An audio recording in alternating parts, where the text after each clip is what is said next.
Hello farmers, நீங்கள் வீடியோவில் எதை பற்றி பார்க்குறோம்னா யாரா பிராண்டை சேர்ந்த யாரா ஆம்ப்ளிக்ஸ் ஆப்டிமரிஸ் அப்படிங்கிற ஒரு பயோஸ்டிமுலண்ட்டை பற்றி தான் பார்க்க போகிறோம். ஃபஸ்ட்டு இதில் வந்து என்ன டெக்னாலஜி அப்படின்னு பார்க்கும்போது இது வந்து ஒரு சீவீட் எக்ஸ்ட்ராக்ட் தான். அதுவும் என்ன சீவீடுன்னு பார்க்கும்போது ஆஸ்கோபைலம் நோடோசம் அப்படிங்கிற கடற்பாசிலேருந்து தயாரிக்கப்பட்ட ஒரு பயோஸ்டிமுலண்ட் தான். ஆனால் இதே மூலக்கூறை கொண்டு தயாரிக்கப்பட்ட இந்த பயோவிட்டா ப்ராடக்ட்டுக்கும் இதுக்கும் ஒரு சில வேறுபாடுகள் இருக்குது. அதாவது பயோவிட்டா வந்து லோ காஸ்ட்டில் கிடைக்கக்கூடிய பயோஸ்டிமுலண்ட் அண்ட் அதே நேரத்தில் அந்த பயோஸ்டிமுலண்ட் வந்து குறிப்பாக வளர்ச்சி அதிகரிக்கிறதுக்கும் பச்சைத்தன்மை அதிகரிக்கிறதுக்கும் வேர் வளர்ச்சி அதிகரிக்கிறதுக்கும் தான். அண்ட் அதே நேரத்தில் ஸ்ட்ரெஸ் ஃபேக்டர்ஸுக்கும் அது வந்து ஓரளவு சப்போர்ட்டிவாக இருக்கும். ஆனால் கம்பேரிட்டிவ்லி இந்த யாரா ஆம்ப்ளிக்ஸை கம்பேர் பண்ணும்போது இது வந்து இந்த ஸ்ட்ரெஸ் ஃபேக்டர்ஸ், அதாவது ஹீட் ஸ்ட்ரெஸ், ட்ரவுட் ஸ்ட்ரெஸ், இந்த மாதிரியான பயிருக்கு ஏற்படக்கூடிய அழுத்தங்கள்லேருந்து பயிரை சுலபமாக மீட்டெடுக்கிறதுக்கு அதுக்கான ரிலீஃப் வந்து அதிகமாக கொடுக்கறதுக்கு இந்த ஆப்டிமரிஸ், அதாவது இந்த யாரா ஆம்ப்ளிக்ஸ் ஆப்டிமரிஸ் அப்படிங்கிற பயோஸ்டிமுலண்ட் வந்து அதிகமான பங்களிக்குது. மோரோவர் இது வந்து பயோவிட்டாவை கம்பேர் பண்ணும்போது ப்ரைஸும் அதிகம் தான். ஸோ ரிசல்ட் எஃபிகேஷன் பார்க்கும்போதும் பயோவிட்டாவோட இது வந்து கூடுதலாக தான் இருக்கும். ஸோ உங்களுக்கு வந்து லோ காஸ்ட்டாக நீங்கள் பயன்படுத்தணும் அப்படின்னு நினைக்கிறீங்கன்னா பயோவிட்டா பயன்படுத்தலாம். அதாவது பயிரோட அதீத வளர்ச்சிக்காக நீங்கள் ஸ்பெசிஃபிக்காக பயன்படுத்துறீங்க அப்படின்னா பயோவிட்டா பயன்படுத்தலாம். அது வந்து ஸ்ட்ரெஸ் ஃபேக்டர்ஸுக்கு இந்த ஆம்ப்ளிக்ஸ் ஆப்டிமரிஸை கம்பேர் பண்ணும்போது ஸ்ட்ரெஸ்ஸஸை வந்து பயோவிட்டா ஓரளவு தான் கண்ட்ரோல் பண்ணும். ஸோ அந்த ஸ்ட்ரெஸ்ஸையும் நீங்கள் அதிகமாக கண்ட்ரோல் பண்ணணும்னு நினைக்கிறீங்க அப்படின்னா இந்த யாரா ஆம்ப்ளிக்ஸ் ஆப்டிமரிஸ் பயன்படுத்தலாம்.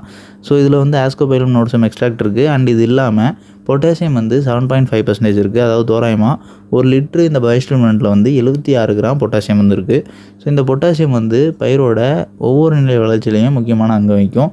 குறிப்பிட்டு சொல்லணும் அப்படின்னா பூக்கள் எடுக்கக்கூடிய டைம்லையும், பூக்கள் பூக்கக்கூடிய டைம்லையும், பூக்கள் பிஞ்சு பிடிக்கக்கூடிய டைம்லையும், காய்கள் வளர்ச்சி இருக்கக்கூடிய டைம்லையும் இது வந்து ரொம்பவே பங்களிக்கும். ஏன்னா அப்படின்னா இந்த பொட்டாசியம்ங்கிறது வந்து பயிரோட மகசூலுக்கு முக்கியமான ஒரு ஊட்டச்சத்தாக கருதப்படுது.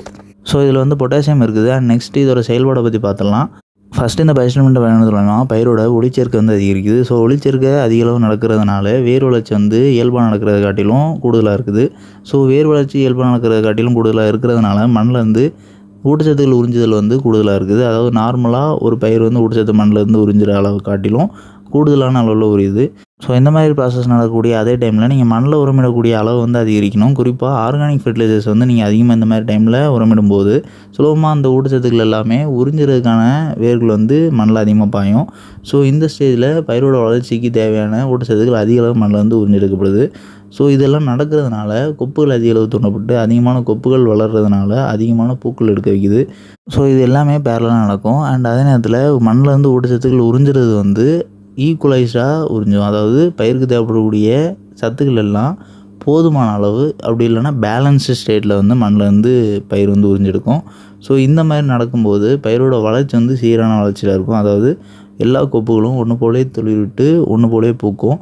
ஸோ இந்த மாதிரி யூனிஃபார்மாக பயிர் வளர்ச்சி இருந்துச்சுன்னா மட்டும்தான் மகசூல் வந்து யூனிஃபார்மாக கிடைக்கும். அது ஒரு 100 செடியில் ஒரு செடியில் காய் இருக்கும், இன்னொரு செடியில் காய் இருக்காது, இல்லைனா இன்னொரு செடியில் பூ இருக்கும், இன்னொரு செடியில் பூ இருக்காது. இந்த மாதிரி இல்லாமல் எல்லா பயிருமே சீரான வளர்ச்சியில் இருக்கும். அண்ட் நெக்ஸ்ட்டு ஸ்ட்ரெஸ் ஃபேக்டர்ஸ், அதாவது பயிருக்கு ஏற்படக்கூடிய அசௌகரியங்கள் அப்படி இல்லைனா அழுத்தங்கள்னு குறிப்பிடலாம். ஸோ இது வந்து ஹீட் ஸ்ட்ரெஸ், ட்ரவுட் ஸ்ட்ரெஸ், அதாவது பயிருக்கு அதீத வெப்பத்தினால் ஏற்படக்கூடிய அழுத்தம், இல்லைனா அதீத வறட்சினால் ஏற்படக்கூடிய அழுத்தம், அதாவது போதுமான நீர் கிடைக்காமல் இருந்துச்சாலோ, இல்லைனா தண்ணீர் வந்து கொடுக்க வேண்டிய நேரத்தில் ஒரு நேரத்தில் கொடுக்கலனாலோ, ரொம்பவே தண்ணீர் பற்றாக்குறை இருக்கிற இந்த மாதிரி டைமில் வறட்சி ஏற்படும். ஸோ இந்த அழுத்தம் இருந்துச்சுனாலோ, இல்லைனா விண்ட் ஸ்ட்ரெஸ் ஏற்பட்டுருந்துச்சுனாலோ, அதாவது காற்றின் போக்கில் ஈரப்பதம் எல்லாமே இலைகள்லேருந்து உறிஞ்செடுக்கப்பட்டிருக்கும், எவாப்ரேட் ஆகும். ஸோ இந்த மாதிரியான அழுத்தத்துக்கு உட்பட்டிருக்கக்கூடிய பயிர்களுக்கு இந்த ஏபயோஸ்ட்ரெஸ் எல்லாமே தாங்கிறதுக்கும் அதுலேருந்து சுலபமாக பயிரோட வளர்ச்சி வந்து சீரான வளர்ச்சி நோக்கி இருக்கிறதுக்கும் இந்த யாரா ஆம்ப்ளிக்ஸ் ஆப்டிமரிஸ் அப்படிங்கிற பயோஸ்டிமுலண்ட் வந்து உதவும். நெக்ஸ்ட் இதோட டோசேஜ்னு பார்க்கும்போது ஒரு லிட்டர் தண்ணிக்கு 2 ml-லேருந்து 3 ml வரை பயன்படுத்தலாம். அண்ட் இதோட இடைவேளை நாட்கள், அதாவது எத்தனை நாளைக்கு ஒரு முறை பயன்படுத்தலாம் அப்படின்னு பார்க்கும்போது பயிரோட தேவைக்கேற்ப, அப்படி இல்லைனா பயிருக்கு ஏற்பட்டிருக்கக்கூடிய அழுத்தத்திற்கேற்ப நீங்கள் வந்து 10-15 நாட்களுக்கு ஒரு முறை இடைவெளி விட்டு நீங்கள் ஸ்ப்ரே பண்ணலாம். ஸோ இது வந்து ரொம்பவே ஆரோக்கியமாக இருக்கக்கூடிய பயிர்களுக்கு பொருந்தாது. ஸோ நம்ம குறிப்பிட்றது என்னென்னா ஸ்ட்ரெஸ் ஃபேக்டர்ஸால் அஃபெக்ட் ஆகிருக்கக்கூடிய பயிர்கள், அப்படி இல்லைன்னா வளர்ச்சி பெருமளவு கொண்டிருக்கக்கூடிய பயிர்கள், இல்லைனா இந்த பயோஸ்டிமுலண்ட் தேவைப்படக்கூடிய பயிர்கள், அதாவது அதிகமான கொப்புகள் துளிர் வைக்காமல் சுலபமாக மண்ணிலேருந்து ஊட்டச்சத்துக்கள் உறிஞ்செடுக்காமல் இந்த மாதிரி இருக்கக்கூடிய பயிர்களுக்கு. அப்படி இல்லை ரொம்பவே ஆரோக்கியமான பயிராக இருக்குது, பயிரோட வளர்ச்சி எல்லாமே சீராக இருக்குது அப்படின்னா 20 நாட்களுக்கு ஒரு முறை நீங்கள் பயன்படுத்தினாலுமே போதும். நெக்ஸ்ட் இதோட கம்பேட்டபிலிட்டின்னு பார்க்கும்போது இந்த பயோஸ்டிமுலண்ட் வந்து நீங்கள் மற்ற எந்த ஒரு பூச்சிகள் கூடயோ, இல்லைனா பூஞ்சானங்கள் கூடயோ, இல்லைனா நுண்ணூட்ட சத்து மருந்துகள் கூடயோ, இல்லைனா பிளான்ட் குரோத் ரெல்டர்ஸ் கூடயோ சேர்த்து பயன்படுத்தலாம். இதனால் பயிர்களுக்கு எந்த ஒரு பாதிப்பு ஏற்படாது. அண்ட் இதோட தோராயமான விலைன்னு பார்க்கும்போது ஒரு லிட்டர் வந்து 900 ரூபாயிலேருந்து 1500 ரூபாய்க்குள்ளான விலையிலையும், 5 லிட்டர் பேக்கேஜ் வந்து 4000 ரூபாயிலேருந்து 7000 ரூபாய்க்குள்ளான விலையிலையும், 10 லிட்டர் பேக்கேஜ் வந்து 8000 ரூபாயிலேருந்து 13000 ரூபாய்க்குள்ளான விலையிலையும் அவைலபிளாக இருக்குது. ஸோ தேவைப்படுறவங்க பயன்படுத்திக்கலாம். அண்ட் இந்த வீடியோவில் டவுட் இருந்தால் கமெண்ட் பண்ணுங்கள். இந்த மாதிரி வேறு எந்த ஒரு யாரா பிராண்டை சேர்ந்த ப்ராடக்ட்டை பற்றியா தெரிஞ்சுன்னு நினச்சிங்கன்னா அந்த ப்ராடக்ட்டோட பேரையும் மறக்காமல் கமெண்ட் பண்ணுங்கள். அண்ட் நம்மளோட அக்ரிவ் சேனலில் நீங்கள் புதிதாக வீடியோ பார்க்கக்கூடிய விவசாயிகள் இருக்கீங்க அப்படின்னா மறக்காமல் சப்ஸ்கிரைப் பண்ணிக்கங்க.